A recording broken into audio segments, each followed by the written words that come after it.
On behalf of the Executive Chairman and Editor-in-Chief of the Arise News Channel, Prince Udoka Obagbena, and the management and staff of Arise News, we have come to commiserate with you, to share your grief and your sorrow at this time, because, as it were, she's not just a member of your family, she was also a member of our own family, and we have become family. Today, we remember a bright rising star lost too soon. Somtochukwu Christelle Sommie Madagu, a lawyer, a journalist, and an advocate. At just 29 years old, she was tragically killed in an attack in her home.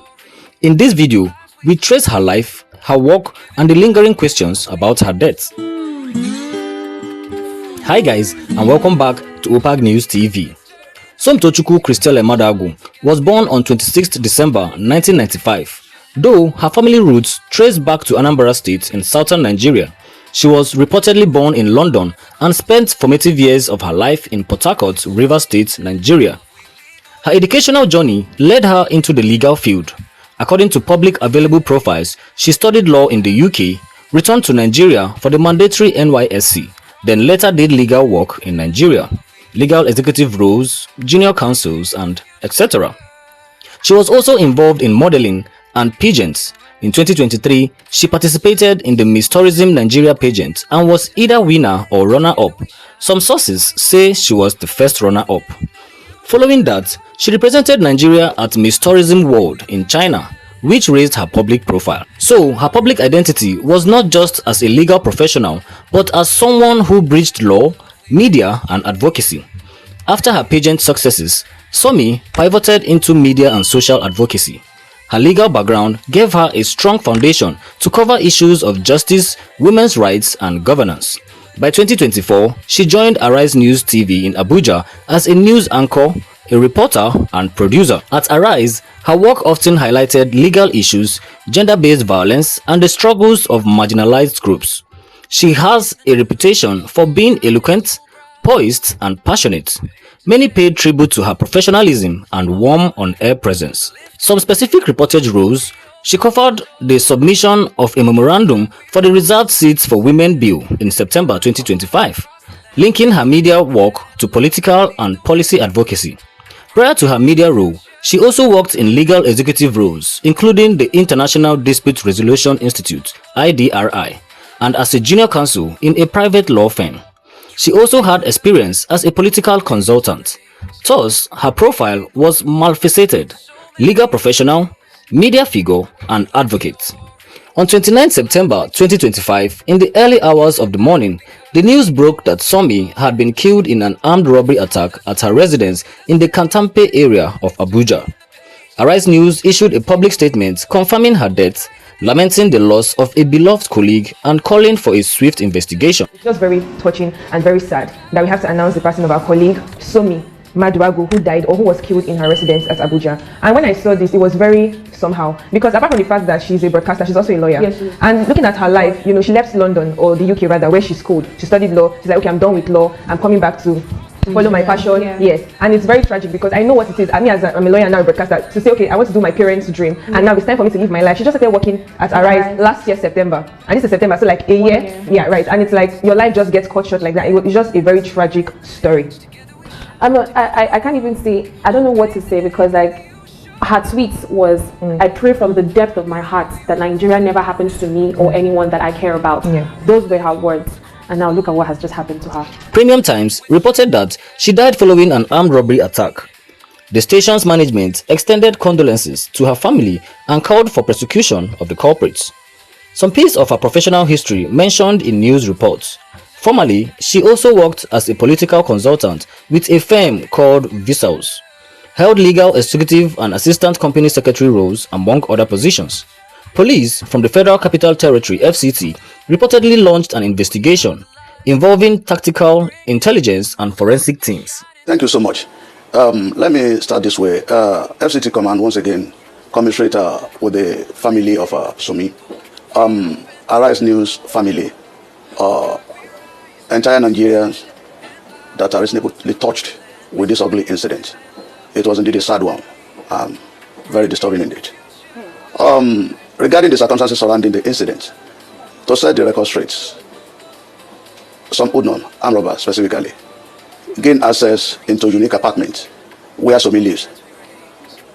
A twin 3-story 18-flat apartment around the Gilshiri end of Katampri under Mabushi divisional area.